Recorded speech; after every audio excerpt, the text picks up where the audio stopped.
Bismillahirrahmanirrahim. Dr. Praise and Repeat. Àlàáfíà. Áńgẹ́lì mi ò ní sùn. Oríwo ya Ògún wa tán. Lọ́la kó bá yà kún Ọlọ́run ọba. Ewé ń jẹ́. Lọ́la kó bá yà kún Ọlọ́run ọba. Ewé ń jẹ́. Ewé á jẹ́. Ewé ń jẹ́. Àwọn lèmi gbàgbọ́ sóhun mi lọ́jọ́ dìbò. Ewé ń jẹ́.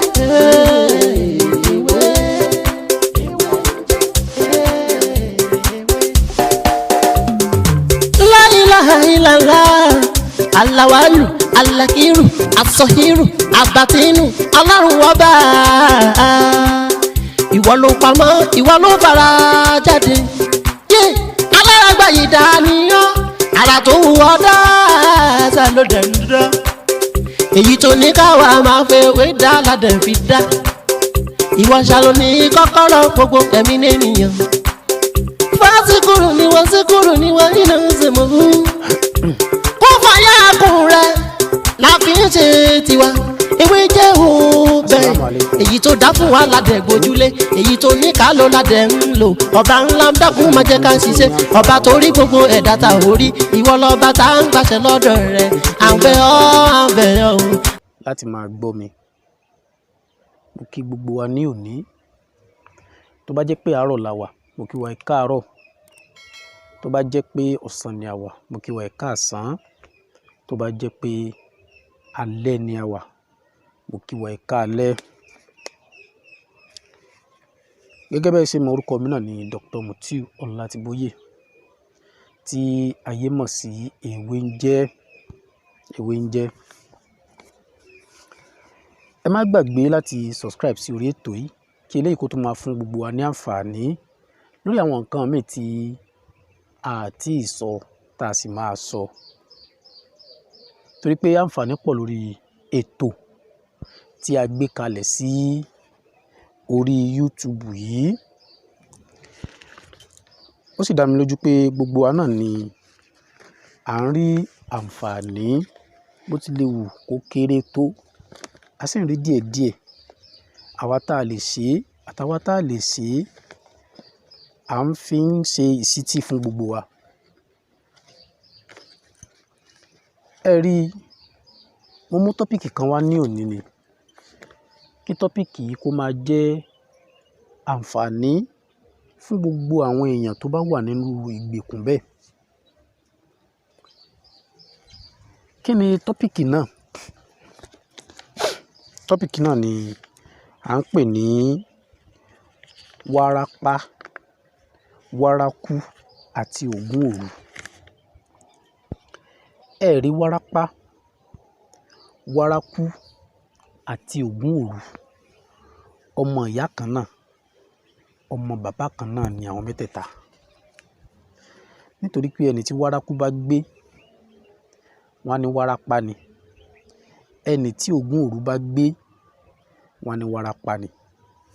Tẹ̀gbọ́n tàbúrò ó ní àwọn mẹ́tẹ̀ẹ̀ta tí mo dákọ̀ yìí. Àmọ́ àwọn ìyàtọ̀ tó kàn wá ń bẹ̀ náà ni pé irú Waraku yẹn tí ó bá gbé ẹni tí ó bá ń ṣe, ó yàtọ̀ sí bí ó ṣe máa ń ṣe ní Warapa. Ẹ rí Ogun òru, òun sábà máa ń ṣẹlẹ̀ sí gbogbo ẹni tó bá ń ṣe ní òru. Òru ló sábà máa ń ṣe wọ́n. Ẹ wá rí gbogbo ẹ̀. Àtọ́tù arére ìròyìn ayọ̀ kan mo mọ́ sí ti gbọ̀nyìn o. Ẹ tẹ́tí ibodè jẹ́ kí n máa bá mi ká lọ. Mi ò pẹ́ méjì, èmi náà ni Pastor Brain. Gẹ́gẹ́ bí ẹ ṣe mọ̀ pé mi ò mú ròyìn ìbànújẹ́ wá fún àfi ròyìn ayọ̀. Ẹ wo iléeṣẹ́ kan pàtàkì tí a mọ̀ sí Ewé jẹ́ Bend Nigeria Limited. Wọ́n ti ṣàgbékalẹ̀ ọṣẹ ìyọ́nú àwọn àgbà, ọṣẹ ìyọ́nú àwọn àgbà, ọṣẹ ìyọ́nú àwọn àgbà. Produced by Dr. Ọlátíbóyè Mutiu aka Bàbá Ewé ń jẹ́. Fọ́tò máa mọ̀ bọ́ iṣẹ́, àmọ́bọ́ ìyàwó, àmọ́bọ́ ọkọ, àdúgbò tó wọ páyé ti kẹ̀yìn sí ẹ. Ọ̀nà àbáyọ ti dé o, ọṣẹ ìyọ́nú àwọn àgbà. Wo májàyà 5,500 naira péré ni àgbékalẹ̀. Ọ́fíìsì àjẹsí wọn wà ní Unique Avenue Gbágà Ìkòròdú Lagos. Telephone 070-3742-2552 lẹ́ẹ̀kan sí 070-3742-2552 tàbí 080-2948-46-96 lẹ́ẹ̀kan sí 080 29 48 46 96. fún ẹ̀yin tí ẹ bá fẹ́ bá wọn sọ̀rọ̀ lórí WhatsApp 090 53 33 27 47 lẹ́ẹ̀kan sí 090 53 33 27 47. fún àfikún kò sí ìlú tọ́ṣọ yóò kí n dé o tara ṣàṣà kó pé nọ́mbà yìí ọṣẹ yóò sì dọ́dọ̀ rẹ. gbogbo ẹ̀ náà orí Warapa òun náà ni wọ́n kà lé. wọ́n ń gbọ́ngbà kékeré wa tí wọ́n máa ń sọ pé aláǹgbá olóńfà Warapa. bẹ́ẹ̀ sì ni ẹnìkan sọ tèmi náà gbọ́ rí, olórin kan náà dẹ̀ ti kọ́ rí pé béèyàn bá jẹ aláǹgbá tútù Warapa kò ní yóò sí ẹni náà. bẹ́ẹ̀ nígbà tá a dàgbà yìí a wá rí i pé bàbá ńlá arọ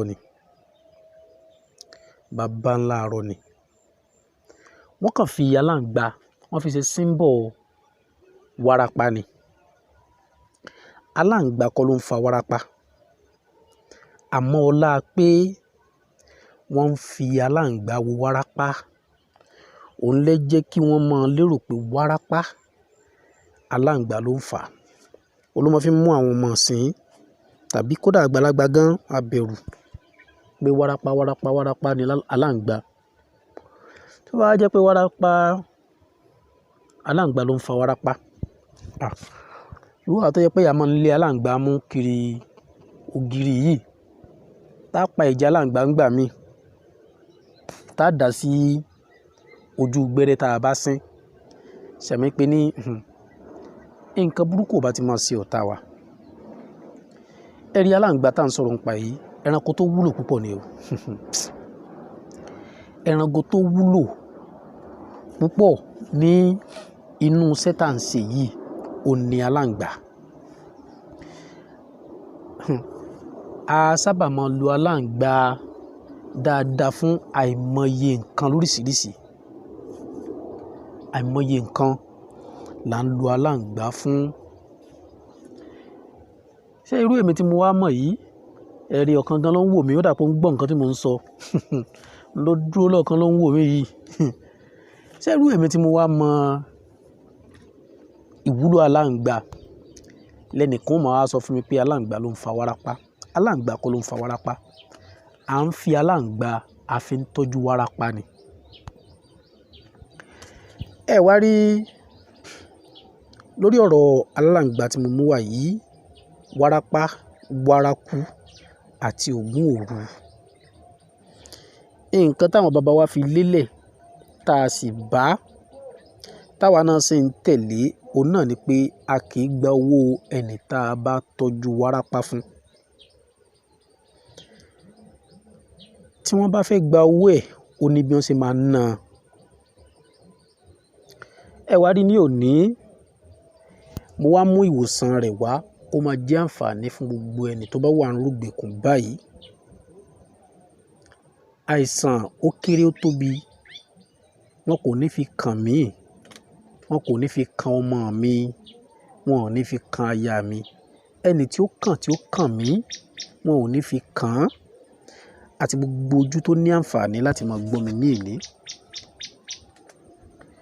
Warapa nígbà míì wọ́n máa fi ṣèyàn ayé mojúbà, wọ́n á máa fi Warapa ṣèyàn. ní táwọn èèyàn tó fi ka aláǹgbá kún Warapa òun náà ni wípé wọ́n á tún máa lo aláǹgbá yìí náà láti fi ṣèyàn ní jàǹbá tí ó dẹ̀ do ní Warapa. bẹ́ẹ̀ ni, àmọ́ aláǹgbá gangan Mr. Agama lizard tí mo ń sọ̀rọ̀ ẹ̀ yìí òun kọ́ ni Warapa, ẹranko kan láàyè ọ̀rọ̀ tiẹ̀ ni. àmọ́ ọlá pé bí gbogbo nǹkan tá a máa fi ń ṣe, kódà a tún máa fi ń ṣe iṣẹ́ kí Warapa tó bá fi rán yàn kó mọ̀ fi ṣèyàn. so ìwúlò ẹ̀ pọ̀ púpọ̀ nínú ewé àti egbò. so kí ni mo fẹ́ mú wá ní òní lórí Warapa kò sí Warapa yìí, òun náà ni pé bí a ṣe ń lo akọ aláǹgbá láti fi ṣe ìtọ́jú Warapa, Waraku àti Ogun òru. ẹ dákun ẹ máa bá mi kà lọ. àtọ́tù arére ìròyìn ayọ̀ kan mo mọ́sẹ̀ ti gbọ̀n yín o ẹ tẹ́tí yín bẹ̀rẹ̀ jẹ́ kí n máa bá mi ká lọ mi ò pọ́n méjì èmi náà ni Pastor Brain gẹ́gẹ́ bẹ́ẹ̀ ṣe mọ̀ pé mi ò mú ròyìn ìbànújẹ́ wá fún yín àfi ròyìn ayọ̀ ẹ wo iléeṣẹ́ kan pàtàkì tí a mọ̀ sí ewéjẹ́ Ben Nigeria Limited wọ́n ti ṣàgbékalẹ̀ ọṣẹ ìyọ́nú àwọn àgbà produced by Dr. Olatiboye Mutiu aka Babewenje. Fọ́tò máa mọ̀ bọ́ iṣẹ́, àmọ́bọ́ ìyàwó, àmọ́bọ́ ọkọ, àdúgbò tó wọ́páyé ti kẹ̀yìn sí ẹ, ọ̀nà àbáyọ ti dé o, ọṣẹ ìyọ́nú àwọn àgbà. Wo májàyà 5,500 naira pẹ́rẹ́ ni àgbékalẹ̀. Ọ́fíìsì àjẹsí wọn wà ní Unique Avenue Gbága Ìkòròdú Lagos. Telephone 070-3742-2552 lẹ́ẹ̀kan sí 070-3742-2552 tàbí 080-2948-4696 lẹ́ẹ̀kan sí 080-2948-4696 fún ẹ̀yin tí ẹ bá fẹ́ bá wọn sọ̀rọ̀ lórí WhatsApp 090-5333-2747 lẹ́ẹ̀kan sí 090-5333-2747. fún àfikún kò sí ìlú tọ́ṣẹ yóò kí n dé o tọ́lá ṣẹ̀ṣẹ̀ kó pé nọ́mbà yìí ọṣẹ yóò sì dọ́dọ̀ rẹ. ẹ rí i kí ni nǹkan tí a máa tọ́jú láti fi ṣe iṣẹ́ wárápá tí mò ń ṣàlàyé yìí? Kí ni nǹkan tá a máa tọ́jú tí kò sì ná wa lówó púpọ̀? Mo wá fi ń bẹ Ọlọ́run fún gbogbo àwọn tí ó wà nírú ìgbèkùn yìí kí Ọlọ́run kó wọlé ọjọ́ òní kó wá bá mi mú wọn lára dá. Kó má fi ṣe mí o, kó má fi ṣe ọmọ mi, kó má dẹ̀ fi ṣe aya mi. Gbogbo ojú tó ní àǹfààní tó ń wò mí lónìí kó má fi ṣe ẹnì kọ̀ọ̀kan yín. Ẹ bá mi ṣe àmì ẹ̀kẹ́ kọ́mẹ́ǹtì sí abẹ́ fídíò yìí. Ẹ rí kí ni nǹkan náà tí a máa wá. Wọ́n ní ẹ jẹ́ ká wá akọ aláǹgbá kan. Akọ aláǹgbá kan tó pọn dáadáa tó tóbi. Inú ike tí ó bá fẹ̀ tó lọ́mọ rí, ẹ jẹ́ ká la aláǹgbá yìí láyà. Tá a bá ti là á láyà, ẹ má jà ká kó nǹkan kan kúrò nínú rẹ̀ o. Ẹ jẹ́ ká là á láyà. Ẹ wá jẹ́ ká gbé ẹ̀yìn ẹ̀ sínú ike kí àyà tá a là yẹn kó sí sókè. Ó dá mi lójú pé ẹ gbọ́ àlàyé mi yé bí mo ṣe ṣàlàyé. Akọ aláǹgbá kan, ẹ jẹ́ ká pa ká là á láyà ká wá gbé ẹ̀yìn ẹ̀ sínú ike tó lọ́mọ rí tó fẹ̀ dáadáa. Ká wá sí àyè sókè àyà tá a là yẹn jẹ́ ká sí sókè. Lẹ́yìn ìgbà náà ẹ jẹ́ ká wá tábà gidi. Tábà gidi lọ́pọ̀lọpọ̀ àtàlùbọ́sẹ̀ eléwé lọ́pọ̀lọpọ̀. Ẹ wá jẹ́ ká kó lé lórí. Ẹ jẹ́ ká kó lé orí aláǹgbá yẹn. Ẹ wá jẹ́ ká wá òróró màlúù. Òróró màlúù bíi kiragolis 3. Kò gbọdọ̀ ju 3 lọ. Òṣùwọ̀n ẹ̀ náà nìyẹn. Ẹ jẹ́ ká wá ìkiragolis 3 òróró màlúù tó jẹ́ tòòjọ́. Bó ṣe ká lọ sí slaughter ká tètè jí lọ kí wọ́n bá wa gba òróró màlúù. Ìkiragolis 3 òun náà ni a fẹ́ lò fún láti fi kí àgbo yìí. Ẹ wá jẹ́ ká da òróró màlúù yìí ká dà sínú ike tí a kó àwọn egbògi yẹn sí. Gbogbo òróró màlúù yẹn pátá ẹ jẹ́ ká dà sí. Ẹ wá jẹ́ ká dè. Tó bá wá di ọjọ́ kẹsàn-án, ẹ má sí inú ilé tẹ́ bá ti rẹ́ o. Ẹ má sí ike náà nínú ilé tá a bá ti rẹ́. Ẹ wá jẹ́ ká gbé ike lọ síta gbangba. Ẹ jẹ́ ká gbé ike lọ síta gbangba. Ẹ rí ẹni tí wárápá mú yìí. Ẹ jẹ́ ká fún ní gáàsì kan lò nínú òróró màlúù tá a fi rẹ́ kíní yìí. Ẹ jẹ́ ká fún ní gáàsì kan lò. Ṣé wá rí òróró tó kù nínú ike náà? Ẹ wá jẹ́ ká yọ òróró màlúù yẹn sínú ike míì. Ká dè pa ká gbé sẹ́yìn kùlé ilé a kì í gbé wọlé mọ́. Ṣé wá rí ike tá a fi rẹ́ lálákọ̀ọ́kọ́ àti dérí àti ike àtàwọn nǹkan tó kù nínú rẹ̀ ẹ jẹ́ ká lọ jù sínú igbó tàbí ká rì mọ́lẹ̀. Ṣé wá rí ọjọ́ 3 ó ní a mọ̀ fún ẹni tó bá ní kíní ní gáàsì kọ̀ọ̀kan mu. Gáàsì kọ̀ọ̀kan ọjọ́ mẹ́ta mẹ́ta ni ó máa mú títí tí ó fi mú tán. Ó dá mi lójú pé ọ̀rọ̀ tí mo sọ yìí ó yé gbogbo wa. Iṣẹ́ tí mo mú wá yìí, òun náà ni Warapa, ìwòsàn Warapa, Waraku àti Ogun òru. Ó ní mo ní ẹ jẹ́ ká wó odidi aláǹgbá kan, ẹ jẹ́ ká là á láyà gẹ́gẹ́ bí mo ṣe ń ṣàlàyé bọ̀. Ká wá fi ẹ̀yìn rẹ̀ lé inú ike. Ká fi ẹ̀yìn rẹ̀ ká fi lé inú ike. Aláǹgbá tó ti kú la á pa ni o, kì í ṣe pé a máa là á lálàá ló yẹ o. Ẹ jẹ́ ká pa ká wá là á láyà. Ẹ̀yìn ìgbà náà ká wá já ewé tábà tútù, torí mo rí pé àwọn ìbéèrè tó lè mọ wáyé náà nìyẹn. Ṣé tábà tútù ní ká já ni àbí tábà gbígbẹ? Tábà tútù òun lè máa já. Ṣé wá rí tábà tútù tẹ́ bá já yìí, ẹ kó lé lórí àlùbọ́sà eléwé tó pọ̀, ẹ kó lé lórí. Ẹ wá tú òróró màálù ike 3, ẹ tú lé lórí, ẹ gbé pamọ́ fọ́jọ́ 9. Báwo ni a ṣe ń ka ọjọ́ nínú oògùn ṣíṣe? Torí ọ̀pọ̀lọpọ̀ nínú wa a máa ń ṣe mistake ẹ̀. Ẹlòmíà ní òun ṣiṣẹ́ kò jẹ́ nígbà tó ti ṣí ọjọ́ kà. Ẹ rí bí a ṣe ń ka ọjọ́. Tó bá jẹ́ pé ọjọ́ Monday lẹ ṣe ní agogo 12, mo fi mú àpèjúwe wa ni o. Ọjọ́ Monday ní agogo 12. Ọjọ́ Tuesday ní agogo 12, ọjọ́ kan nìyẹn.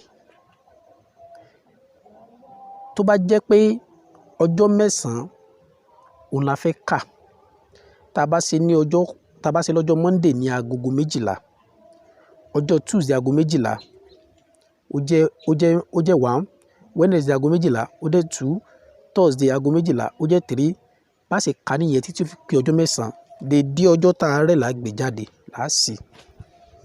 Ẹ wá gbọ́ àkíyèsí ìkìlọ̀ pàtàkì fún gbogbo ẹni tí ó bá ṣe iṣẹ́ yìí tó dẹ̀ fẹ́ fún oní Warapa, Waraku tàbí Ogun òru lò. Ọjọ́ tá a bá kọ́ fún níṣẹ́ yìí, kí ni ìyá sọ́wọ́? Warapa yóò padà wá sí lára, yóò gbé ṣubú lulẹ̀. Ẹ jìnnà sí i. Tẹ́ bá ti fún lò immediately, tẹ́ bá ti gbélé lọ́wọ́ pé kó mú, kó gbé kọ́ọ̀pù kalẹ̀ ní kó jókòó, kẹ́ ẹ jìnnà sí i. Ẹ jìnnà sí i dáadáa torí pé yóò tún gbé lulẹ̀. Ṣé ẹ rí tó bá gbé lulẹ̀ tó ṣe bí oní Warapa tán? Tọ́ ẹ wá lè wá súnmọ́ padà.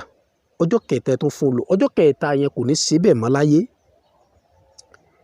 Ṣé wá rí question tó wá lè máa wáyé? Òun náà ni pé ṣé èèyàn púpọ̀ lè lò ó? Èèyàn púpọ̀ lè lò ó. Orí kan fún akọ aláǹgbá kan ni.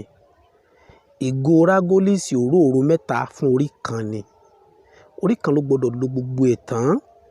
Ẹ gbọ́ mi yé dáadáa. A ò ní sì ṣe, wọn ò ní kásẹ̀ wa mọ́sẹ́ àbọ̀ láyé. Ẹ jẹ́ ká lo gbogbo ẹ̀ fún ẹnìkan péré kó lò ó. Tó bá ti wá lò ó tán, tó bá ti lò ó, lẹ́yìn ìgbà tó bá lò ó tán, àtíkè tá a rọ kíní yẹn sí àti kọ́ọ̀pù tó fi ń mú, ẹ jẹ́ ká lọ rì mọ́lẹ̀ tàbí ká lọ jù sínú gbóréré. Ẹ rí báyìí la ṣe ń ṣe ìwòsàn Warapa, Waraku àti Ogun òru. Àǹfààní wà láti máa lọ sí orí wẹ́bsáìtì wa fún àwọn nǹkan míì tí a ti ṣe síbẹ̀ tá a lè sọ lórí fídíò báyìí, tí yóò sì máa jẹ́ àǹfààní fún gbogbo wa. Wọ́n wà bẹ́ẹ̀ lọ́lọ́kan òjọ̀kan fún gbogbo àwa tí a bá ní àǹfààní láti ṣe,